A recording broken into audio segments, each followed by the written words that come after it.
Hi, I'm Shoestring Jane. Welcome back to my channel where I talk about all things thrifty, frugal and money saving.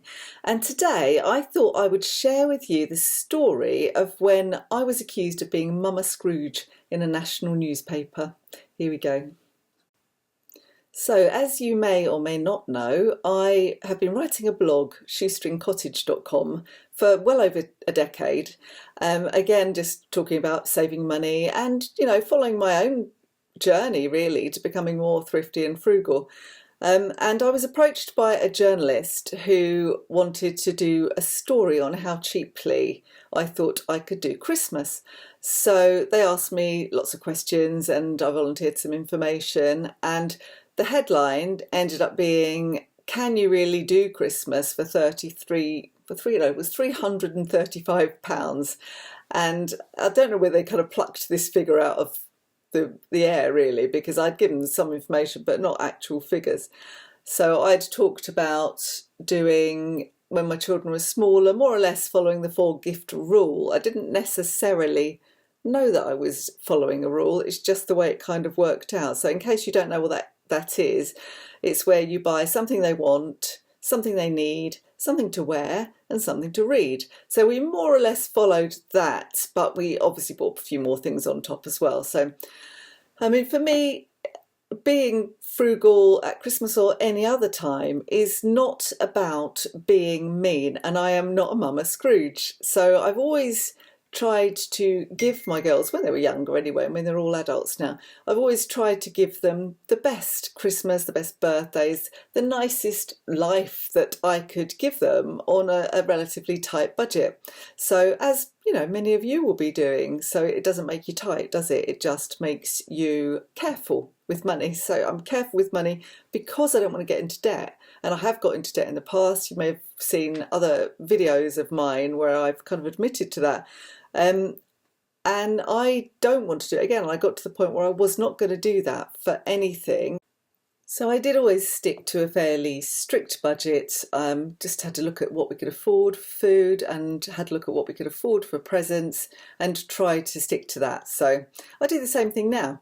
So nothing's changed really. And it just means that Christmas isn't so stressful, because if you're worrying, you're thinking, I'm putting this on the credit card and, how am I going to pay it back in the new year? Or you're really worrying and thinking, it's not good enough, other people have got a better Christmas and this kind of thing.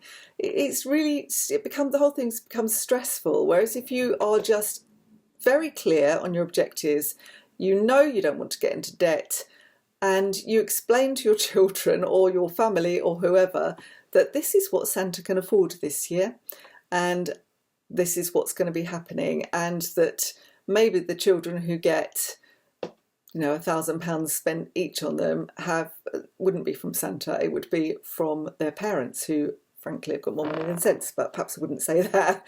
But it's just like kind of those conversations. I've said this before as well. It's having the conversations of being kind of open and honest and realistic, and bringing your children up and kind of drawing your family into what is realistic for you and what's reasonable for you, and that you're not mean. And so that's the thing. It's not about being a Scrooge. So it wasn't the newspaper. I will link the article below actually, so you can have a little look if you want to. It wasn't the newspaper that accused me of that. They were actually quite nice. They were quite fine. It was some of the comments. I didn't actually read the comments because I've got more sense. If you go in the Daily Mail or some similar newspapers, you know that people are going to be really mean to you in the comments. So just don't ever read the comments. I don't know why I can't speak. Yeah, don't ever read the comments. I never intended to read the comments, and I wouldn't have known about this except for a colleague of mine with a very warped sense of humour read them and told me with great delight that I'd been called Mama Scrooge and a few other choice things. And I was saying to him, look, Ben, I don't want to know. I'm not reading them for a reason. Don't tell me. But he continued to call me Mama Scrooge for some time, just being funny. So you do have to have a bit of a thick skin, I think, if you're going to do something like that. So I have been in the paper since, but I kind of prepare myself, and if there are comments sections, I never ever read them, because trolls are everywhere, trolls are us. So, but it goes beyond Christmas, of course, doesn't it? It goes way beyond Christmas. It's just into life generally. And I used to find it very difficult to say no to outings with colleagues, particularly. I mean, we were a tight-knit bunch. I had a really good bunch of colleagues when I worked for the council. And they were a great bunch, but I couldn't afford to go to all of the things that they went to, and I didn't want to spend all my money. They'd often go to the pub on a Friday, so very occasionally I would go along and have a drink, but I just didn't go. And I think they knew it wasn't because I was being mean, it wasn't because I was being antisocial. I just would rather spend my money on something else. So there were those that knew me well, knew that. They read my blog, so they did know. They couldn't help but know. But it can feel hard to say no. I do remember being invited to quite several Christmas things one year and just thinking, I can't go to all of these things. It's just too expensive. And just saying, no, I'm only going to do, these are the things I'm going to do because I've got other plans for my money. And that was quite a good phrase, got other plans for my money.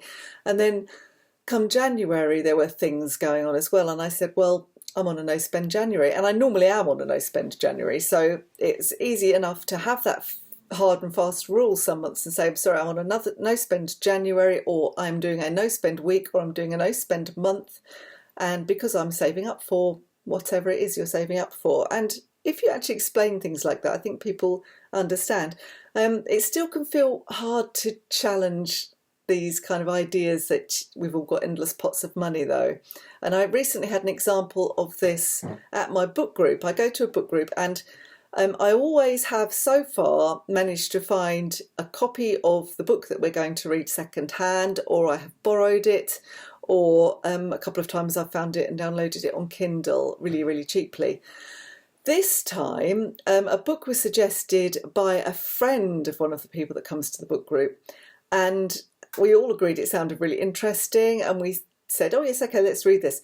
I didn't look at the book until a couple of weeks later to try to buy it, when I realised it was a brand new book, brand new out, only in hardback, and was £23.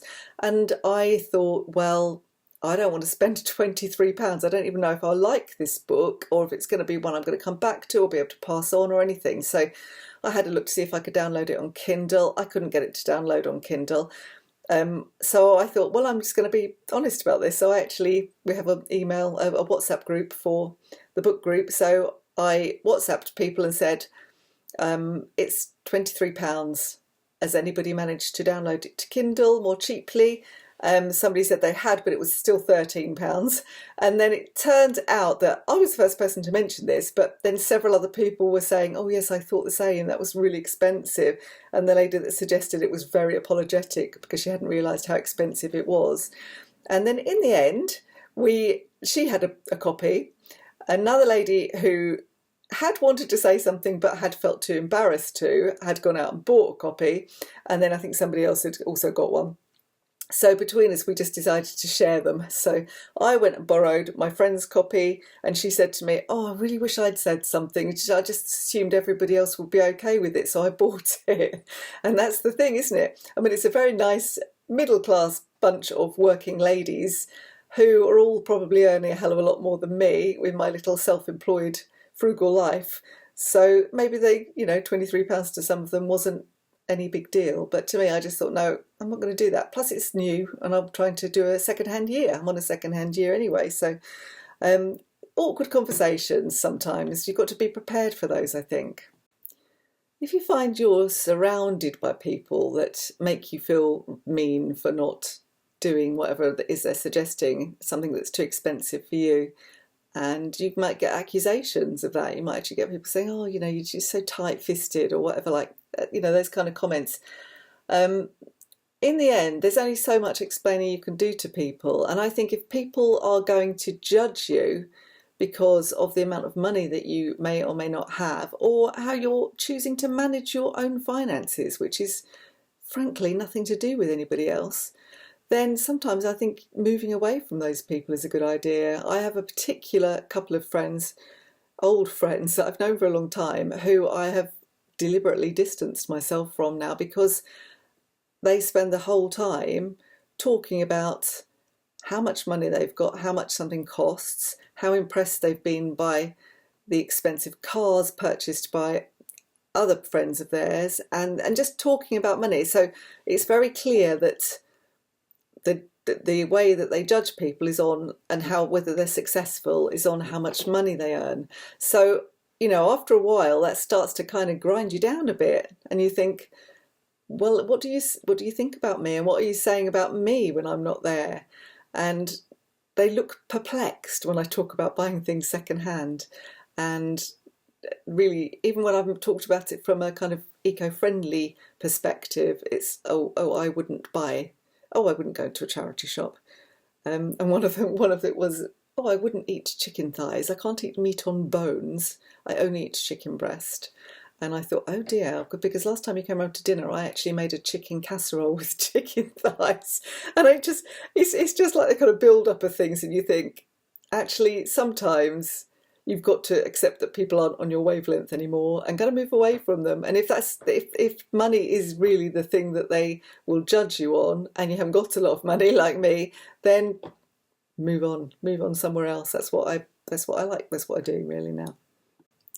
So if you have the same kind of feelings from people, the same accusations from people about being Scrooge-like because you're careful with your money, then just remember what frugality is about. It's not about missing out. It's not about living a bleak and depressing existence. It just means applying a bit of thought to how you spend your money and managing your money to suit you. It's not about being cheap. It's not about being miserly.